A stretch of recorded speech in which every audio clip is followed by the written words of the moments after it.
কাৰ্বি লাংপি জলবিদ্যুৎ প্ৰকল্পৰ আমটেং হাতীডুবিস্থ বানৰ 7খনকৈ ছুইচ গেট খুলি দিয়াৰ ফলত প্লাবিত হৈ পৰে সমগ্ৰ বৈঠালাংছু অঞ্চলৰ কেইবাখনো গাঁও।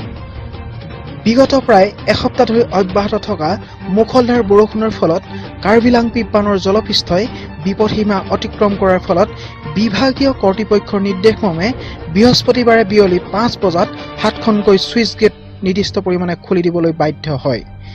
বৰপানী নদীৰ জলপৃষ্ঠ বৃদ্ধি হোৱাত বাহনী পানীয়ে বুৰাই পেলাই বৈঠালাংছৰ নতুন বজাৰ, পুৰণা বজাৰ, লেঙেৰী, চৰাইহাগী গাঁও, বৰচালি গাঁও, ইংহিন গাঁও, আমডুবি গাঁওকে ধৰি বৰপানী নদীৰ কেইবাখনো দাঁতিকাষৰীয়া অঞ্চল লগতে বৈঠালাংছু উচ্চতৰ মাধ্যমিক বিদ্যালয়ৰ চৌহদো বাহনী পানীয়ে প্লাবিত কৰে।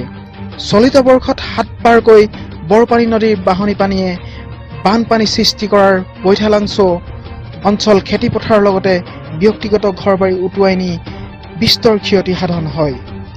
উল্লেখযোগ্য যে বিগত ছবাৰৰ তুলনাত এইবাৰ বানপানীৰ প্ৰভাৱ অতি ক্ষিপ্ৰতৰ হোৱাৰ বাবে বৈঠালাংছু অঞ্চলৰ যথেষ্ট ক্ষতি সাধন হয়। এইবাৰ এইটো 6-7 নম্বৰ বানপানী। আগতে 6টা বানপানী হৈ গ'ল। সেই 6টা বানপানীৰ তুলনাত এই বানপানীটো মানে বহুত ডাঙৰ আৰু বহুত ভয়াৱহ হৈছে।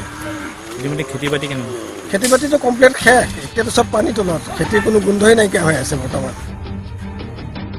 খেৰণীৰ পৰা প্ৰাঞ্জল প্ৰতিম নাথৰ ৰিপৰ্ট, ডি নিউজ আছাম।